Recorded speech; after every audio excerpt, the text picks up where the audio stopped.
When it comes to the war in the Middle East, I've pointed out time and time again how lies and propaganda are being amplified by the world, by the media right around the world, with politicians kicking in as well, a whole lot of people who should know better. The United Nations and their agencies are central to this anti-Israeli narrative too, and it's perpetuated, of course, by the political left especially, although, as we all know, when it comes to anti-Semitism, the extreme right joins in too. But what we need most of all in the coverage of this conflict and the political ramifications is some regard for the facts. And far too many in the media, most of the world's media, it seems, is too willing to run Hamas claims out of Gaza as fact before they verify them. This is quite incredible, really, because you've got to consider that Hamas is an evil, Islamist, extremist, terrorist organisation. It's no different from Al-Qaeda or Islamic State. Yet the media constantly runs the claims from this death cult about death tallies, about aid deliveries and about specific attacks. And that's what we've seen in recent days, with numerous reports citing claims that Israel had killed people at aid delivery sites. Horrific claims about dozens of people killed while just trying to get aid. This latest incident, resulting in dozens of people killed and injured, according to Gaza's health ministry, has prompted widespread outcry and demands for independent investigations. Hamas claims at least 27 Gazans were killed and dozens injured when Israeli troops opened fire near an aid distribution centre in southern Gaza. Health officials in Gaza say 27 Palestinians have been killed near an aid distribution centre, accusing Israeli forces of opening fire. Middle East correspondent Matthew Doran reports from Jerusalem. This is the third attack in as many days, and Palestinian authorities are once again pointing the finger of blame towards Israel. Note the references to Palestinian authorities or Gazan Health Ministry or the Gaza Health officials. This means Hamas. This means they are quoting Hamas.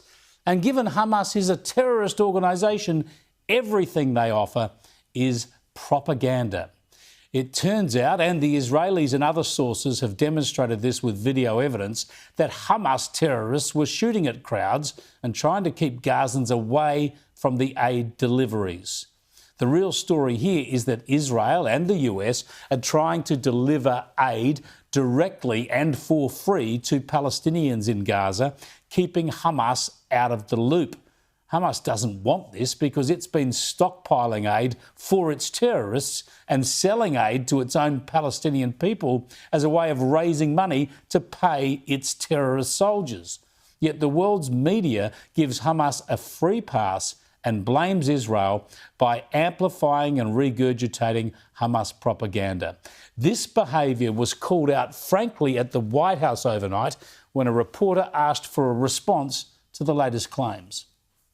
The administration is aware of those reports, and we are currently looking into the veracity of them because, unfortunately, unlike some in the media, we don't take the word of Hamas with total truth. We like to look into it when they speak, unlike the BBC, who had multiple headlines. They wrote, Israeli tank kills 26, Israeli tank kills 21, Israeli gunfire kills 31, Red Cross says 21 people were killed in an aid incident, and then, oh wait, they had to correct and take down their entire story, saying we reviewed the footage and couldn't find any evidence of anything. This media nonsense plays out here in Australia too, and the national broadcaster, the taxpayer-funded ABC, is central.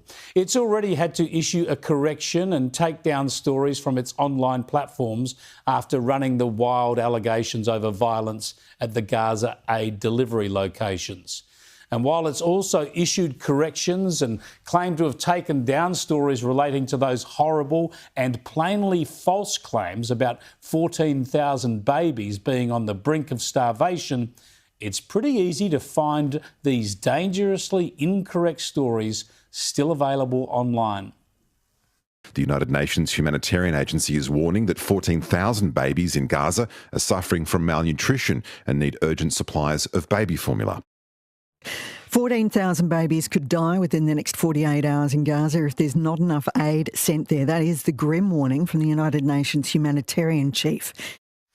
Yeah, this is disgraceful stuff from the United Nations and the media, and especially our ABC, spreading hateful lies that can only intensify animosity towards Israel and Israelis. The Jerusalem Post has called out the media deceptions, calling them a blood libel. Its editorial went like this: at least 31 Palestinians killed after Israeli forces opened fire near Gaza aid distribution centre, Palestinians officials say, screamed the tickers on CNN, and with minor variations on BBC, Sky News UK and most world media on Sunday. The headlines folded into stories of a massacre at one of the aid distribution sites opened by the Gaza Humanitarian Foundation, citing the Palestinian Ministry of Health. Of course, any discerning reader would know that Palestinian officials, Palestinian Ministry of Health, or any of the other euphemisms that the international media uses, like the Gaza Health Ministry, local officials in Gaza, or our favourite, Gaza's Civil Defence, is doublespeak for Hamas. Yep, the media run Hamas lies. They've done it since the start of the war, even though claims then of an Israel bombing killing 500 people at a hospital were demonstrated to be absolutely false. The media lines up still to promote more false stories from Hamas. It is sickening and it leads to hatred, and no doubt it then plays a role in the escalating violence we see against Israelis around the world. Facts matter, but this false narrative goes on and on. If the White House can call it out and the facts back up that stand, what does it say about the UK government, the European governments and our own government when they regurgitate this stuff instead of calling it out? I think it says a lot.